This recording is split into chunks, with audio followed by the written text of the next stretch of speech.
નમસ્કાર. અમિત ખૂંટ હત્યા કેસમાં મહત્વનો વળાંક આવ્યો છે.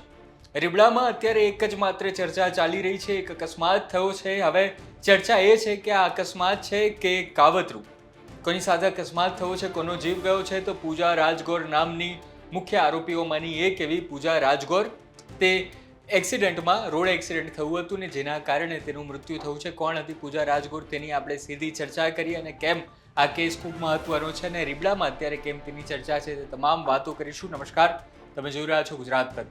પૂજા રાજગોર 25 વર્ષની આ યુવતી, જે અમિત ખૂંટ હત્યા કેસ હતો તેમાં મુખ્ય આરોપીઓમાંની એક સહ મુખ્ય આરોપી હતી. તે જેલમાં પણ તેની માટે તેને જવું પડ્યું હતું અને થોડા સમય પહેલા જ તેણે સોશિયલ મીડિયા પર એક પોસ્ટ મૂકી. તેને તેનો જીવન સાથી મળી ગયો હતો. 21 કલાક હજી નહોતા થયા ત્યારબાદ નવી એક ખબર આવી છે અને એ ખબર એ હતી કે પૂજા રાજગોર, જે મુખ્ય આરોપી હતી, મુખ્ય સહ આરોપી હતી, તે હવે આ દુનિયામાં નથી રહી. રોડ એક્સિડન્ટ થયું છે અને તેમાં તેનું મૃત્યુ થયું છે. કઈ રીતે રોડ એક્સિડન્ટ થયું અને ક્યાં થયું તેની વાત કરીએ તો તેઓ સાસણ ફરવા ગયા હતા. આ સાસણથી ફરીને આવતા હતા ત્યારે શ્રીનાથજી અને મોબિયા વચ્ચે એક ઝાડ સાથે આ તેની પૂર ઝપાટ દોડતી સ્કોડા બ્લેક કલરની કાર હતી, તે ઠોકાઈ હતી અને તેમાં આ કારની અંદર 5 લોકો હતા, જેમાં એક 4 વર્ષની નાની બાળિકા પણ હતી અને જેટલા પણ લોકો છે તે તમામ ગંભીર રીતે ઘાયલ થયા હતા. અને તેવામાં પૂજા રાજગોર જે હતી તે ત્યાં ઘટના સ્થળે જ તેણે પોતાનો જીવ ગુમાવી દીધો છે. અને આના કારણે અત્યારે રીબડામાં નવેસરથી એક આખી ચર્ચા શરૂ થઈ છે કે આ અકસ્માત છે કે કાવતરું.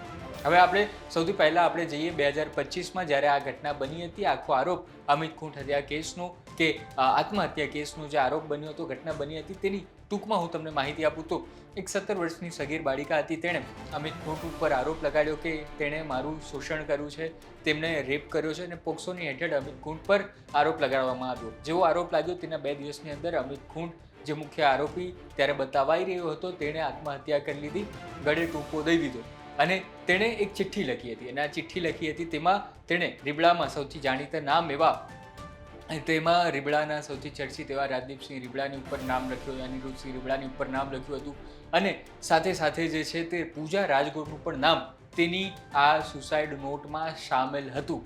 એટલે કે તે મુખ્ય આરોપી હતી અને તેવું કહ્યું હતું કે પૂજા રાજગોર અને તેની સાથેના બીજા 4-5 લોકો છે, આખી ટોળકી છે અને તે લોકોએ આવી રીતે હની ટ્રેપ કરીને આ વ્યક્તિને ફસાવ્યો હતો અને પોતે હવે ગામમાં મોઢું દેખાડવાને લાયક નથી રહ્યો.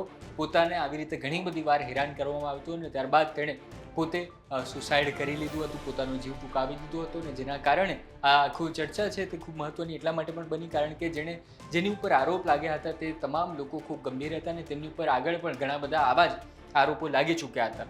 એટલે કે રીબડામાં તેના કારણે વધુ એકવાર ચર્ચાનો માહોલ સર્જાયો હતો અને તેમાં જે મુખ્ય આરોપી હતી, જેને જેલની સજા પણ થઈ હતી, તેવી પૂજા રાજગોર, જે આવી રીતે અચાનક જ તેનું અકસ્માત થાય છે, કારમાં અકસ્માત થાય છે, તેના કારણે નવી ચર્ચાઓનો જન્મ થયો છે. પરંતુ અત્યારે જે રીતે ટૂંકમાં માહિતી મળી રહી છે તે મુજબ જે 4 લોકો હતા તે અત્યારે દાખલ છે, ગંભીર સારવારમાં છે અને પૂજા રાજગોરનું તો ત્યાં ઘટના સ્થળે જ જે છે તેણે પોતાનો જીવ ગુમાવી દીધો હતો. અને અત્યાર પૂરતી આટલી જ માહિતી છે અને રીબડામાં એક નવેસરથી ચર્ચા ચાલી રહી છે. તમને શું લાગી રહ્યું છે? કારણ કે અત્યારે કાર કોણ ચલાવી રહ્યું હતું તે ખબર નથી. પોલીસ અત્યારે પૂરતી તપાસ કરી રહી છે, પરંતુ તમે જોશો કે અકસ્માત કેટલો ગંભીર હતો. કારના જે કૂચા વળી ગયા છે તે જ બતાવી રહ્યું છે કે અકસ્માત કેટલો ગંભીર હતો. અને આગળ બોનેટ પર જોશો તો તમને દેખાય છે કે ઝાડ સાથે જ અથડાઈ છે.